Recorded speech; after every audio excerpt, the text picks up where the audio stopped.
Hola, mi nombre es Hilary Michelle García Aguilar. Les voy a hablar sobre mi antología.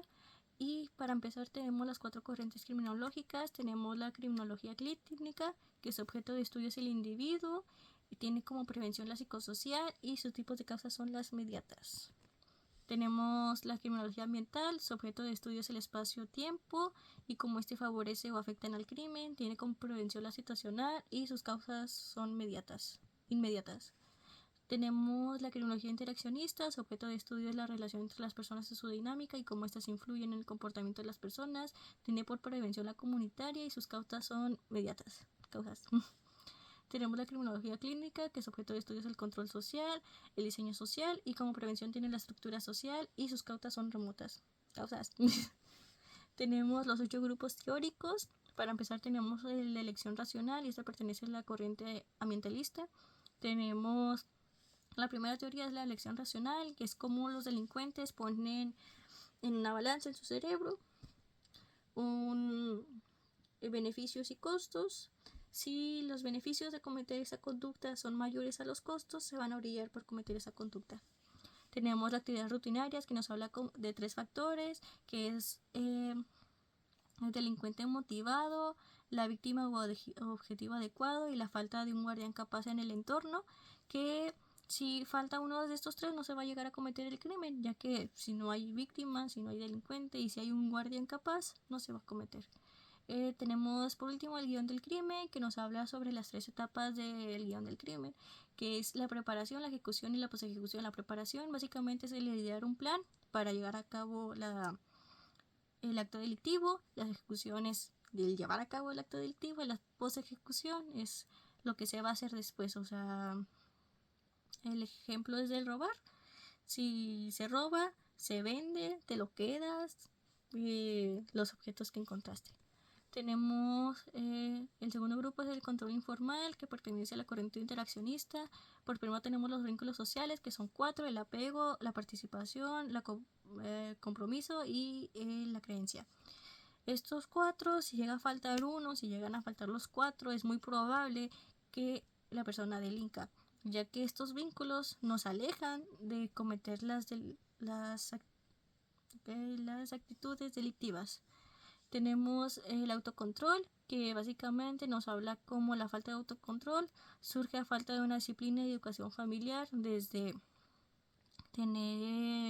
chiquitos, como nuestros papás nos deben de ayudar a cómo manejar nuestros sentimientos, nuestras emociones, para ya de grandes tener la madurez suficiente para no cometer actos impulsivos, lo cual se pueden llegar a convertir en delitos pasionales.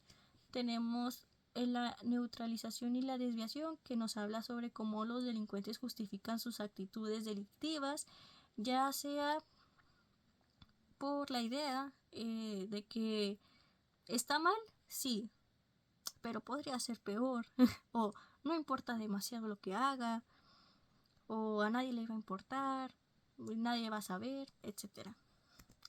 Tenemos el grupo de la atención, que pertenece a la corriente interaccionista, nos habla sobre las 3 anomias. La primera de ellas es la de Durkheim, la cual nos habla sobre la falta de normas, hace que las relaciones sean inestables, ya que no habría límites ni orden.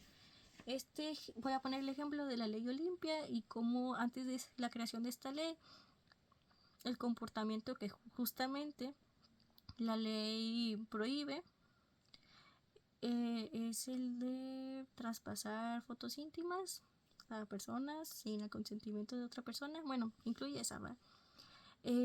Bueno, antes de que existiera esta ley, muchas personas hacían eso porque justamente era algo nuevo y que no se regulaba. Entonces, a falta de una norma que regulara esa conducta, pues se cometía.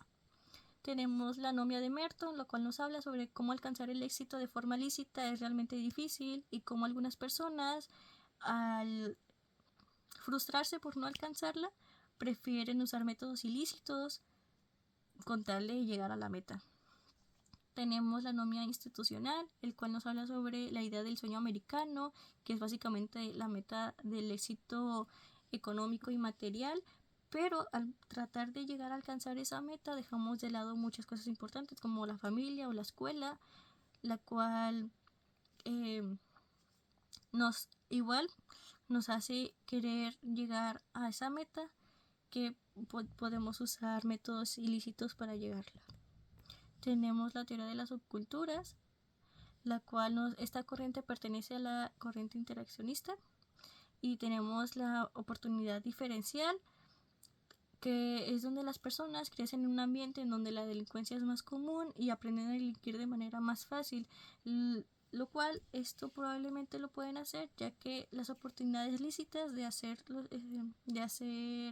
obtener ciertas cosas es muy difícil, o realmente no tienen oportunidades.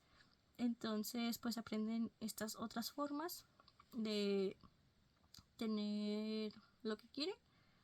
Entonces pues sí, tenemos la subcultura de la violencia, la cual nos dice que como en un grupo la violencia está tan normalizada que se usa para resolver conflictos o para mantener el estatus. Entonces al momento de pertenecer a este grupo, si no cometes un acto de violencia, un acto delictivo, todos te tachan de gallina o básicamente te dicen de lo peor, porque justamente ahí está normalizado. Entonces que alguien les diga lo contrario es como de que Tenemos la teoría de las subculturas criminales, la cual nos habla sobre cómo los jóvenes, al frustrarse por no alcanzar ese éxito social que la sociedad te impone, se frustran demasiado, se deprimen y entonces se juntan con otras personas que se sienten igual que ellos, se apartan de la sociedad, hacen un grupo aparte en donde crean sus normas, su cultura, opuestas a la sociedad. Entonces algunas de estos grupos pueden llegar a ser delictivos.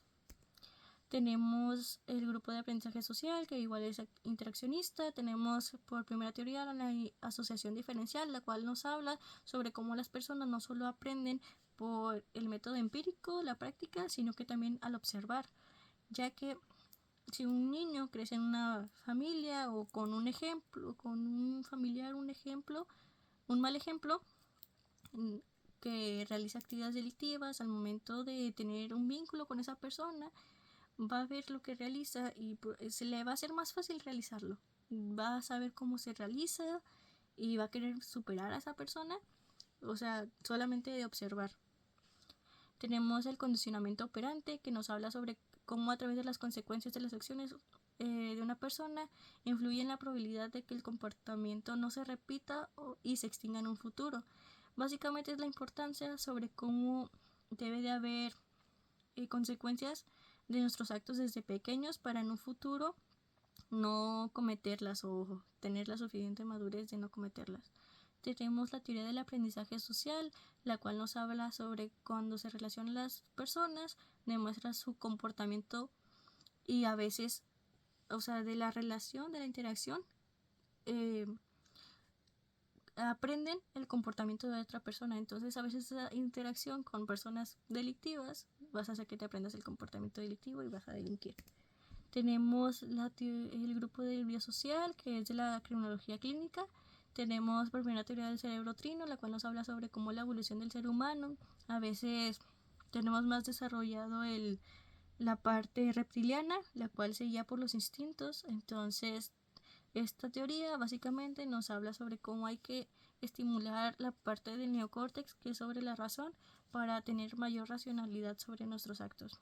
Tenemos la teoría del efecto camaleón, la cual subconscientemente dice que imitamos el comportamiento de otras personas cuando estamos de acuerdo con ellas o para adaptarnos a ellas. Si nos queremos adaptar a un grupo o a una persona, llegamos a imitar su comportamiento, y también se aplica en casos delictivos.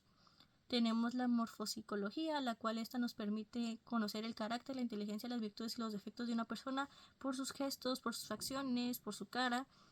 O sea, de solamente examinarla ya te das una idea de cómo es. Tenemos la teoría del grupo social del etiquetamiento, es interaccionista, y por una teoría tenemos la desviación primaria y secundaria, la cual nos habla sobre cómo los comportamientos desviados ocasionales se llegan a convertir en comportamientos consolidados, porque el estigma y la reacción social de las personas hace que una persona que robó un chicle un día, todos le dijeron ratero, entonces esa persona se va a frustrar y va a decir, pues sí, si creen que soy un ratero, voy a ser ratero, y se va a hacer ratero.